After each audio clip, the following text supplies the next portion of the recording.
Ako nga pala si Kevin, isang civil engineer. Tara, samahan niyo ako sa kwento ko bilang isang site engineer. So dito, ongoing yung plastering nila. So pinipinish pa yung mga parapet walls. So magbibilin tayo dito sa ating first project site ng tapusin yung kanilang mga parapet walls sa plastering para pag nag-install ng mga wall caps and end flashing is hindi nag-aalon-alon.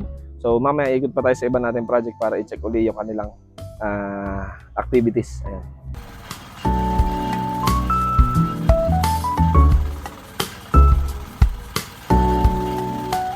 Bali, ayan, nandito na tayo sa ating second project site. Bali, ito is two-story residential na nandun na tayo sa finishing phase. So, ang ginagawa na lang dito is mga painting works, then electricals, tapos pati na rin yung ating mga gates and railings, and guardrails. So, ongoing din yung preparation at pag-planer natin ng ating mga doors and wood planks. Ayan. So, samahan nyo ako ngayon pag-iikot dito sa ating project.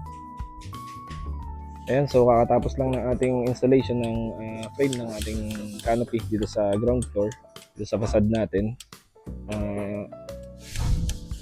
Medyo na late siya ng installation dahil posible siya mapatakan ng spandrel and ilang scaffolding. And posible rin siya magdumi dahil sa skim coat. So ngayon lang natin install. So mag-check tayo ng framing ngayon and mamaya tataas tayo para i-check yung painting works sa taas. Ayan, bali, mag-check tayo ngayon ng painting works and yung ating mga electrical fixture. Ayan. So sa ngayon, okay na yung ating air condition outlet since balcony naman ito, so dyan na rin mabubutas si aircon supplier natin. Install na yung ating mga lighting outlet, okay naman. And by next week, mag-install tayo ng strip light. Yan yung ating abang sa strip light. Meron tayo aluminum profile with diffuser dito. Ayan. Yeah, good day mga construct. Ayan, bali nandito tayo sa third project site natin. Actually, bagong project ito. So, ngayon nagpapahakot pa lang tayo ng mga materyales, yung mga sobra sa ibang project, gaya ng grab at buhangin is dito natin dinadala para hindi masayang. And mag-check din tayo ng muhon ngayon, yung mga existing na muhon, para ma-ensure natin na na-relocate na. Ayan. So, as per developer na itawag sa akin ng engineer ng developer na na-relocate na nila. At ito, ayan yung mga muhon nila. Meron na rin tayong water supply, in-inform tayo ng developer, nakabitan na. Okay na yung ating construction bond. Then, okay na rin yung ating temporary facility para sa ating mga workers. Then, ayan, kung makikita nyo, meron na rin tayong building permit and tarpaulin. Ayan, for compliance yan. Required yan para hindi tayo magkaroon ng penalty. Tapos na ito ang ating column reinforcement para sa ating service entrance. By Monday, magko-commence tayo dito. Papabuo muna natin para may inspection ng Meralco. And makabitan agad tayo ng kuryente. Ayan. So, ito yung isang muhon natin. Ayan, okay. And ito yung isa. Ayan, bali, itong bago natin project is cornered lot. So, maalwan gumalaw. Dito sa bago natin project, meron tayong mga sinusunod na construction guidelines dahil ito yung nasa subdivision. Ayan kung makikita nyo. Napaka-importante na bago kayo mag-commence sa construction is mabibriefing nyo yung inyong mga workers, lalo na pagka nasa subdivision, may mga construction guidelines and restrictions na kailangan nyo sundin, lalo na yung mga rules para sa mga workers. Ayan. Yung, for example na lang is yung kagaya ng bawal silang nakahubad during working hours, ganun. Ayan. So, kailangan natin i-comply yun.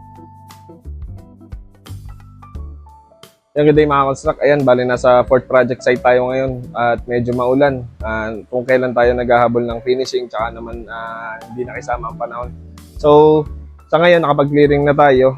Very minimal na yung debris at tsaka yung mga basura na kailangan nating alisin dito. So, sa ngayon, alisin na lang natin is yung mga pinagbistayan tsaka yung mga excess na grab at buhangin kung sakali. Ayan, so ngayon, mag-check na lang tayo dito ng ating finishing materials. Last time nakapag-check tayo ng ating mga fixtures. So, ngayon, ang-check na lang natin is yung painting works at saka yung grouting. Ayan. So, this is a one-story residential building na merong high ceiling, kung makikita nyo. Ayan, tapos 2 bedrooms na medyo malaki ang sizes. And meron siyang 2 toilets. Ayan. So, ito na lang yung tinatapos natin, which is yung laundry area. Ang kaso, since open area ito, maulan, nabasa siya. So, hindi natin matapos. So, baka target natin by next week. Tsaka natin tatapusin din, diretso tayo turnover. Ayan. Yeah, good day mga construct. Ayan, nandito tayo sa 5th project site natin. So, dito halos patapos na yung ating mga plastering.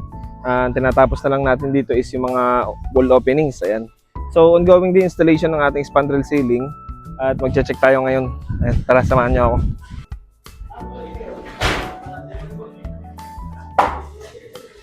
Mamaya ka maglinya dyan, may bibili na ako. Baka, ay, pinagpuputol mo na. Sige, di bali. Ayos ka na, Vlad eh. Okay na, mga galing ko doon sa front. Ayan, naka-video lang ako. Ayan, so halos patapos na rin yung ating mga plastering dito sa ground floor. Taas tayo, check natin yung spandrel. So, hindi na ako nakapagdala ng hard hat, pero since nasa almost finishing works na tayo dito. Ayan, kung makikita nyo, meron na tayong ceiling frame dito sa ating staircase.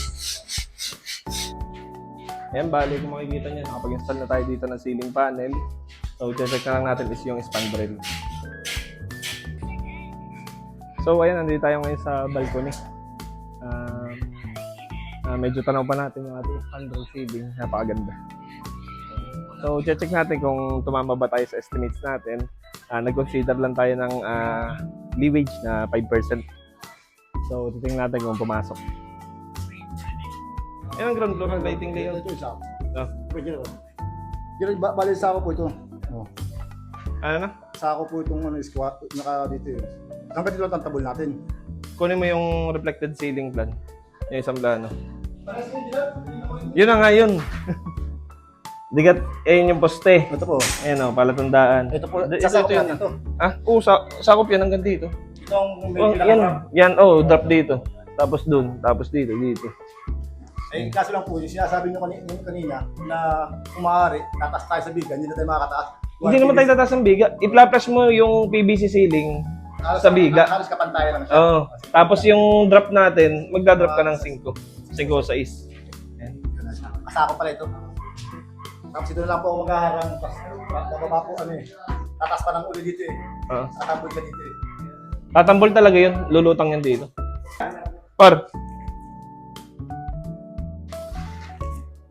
Pasyano.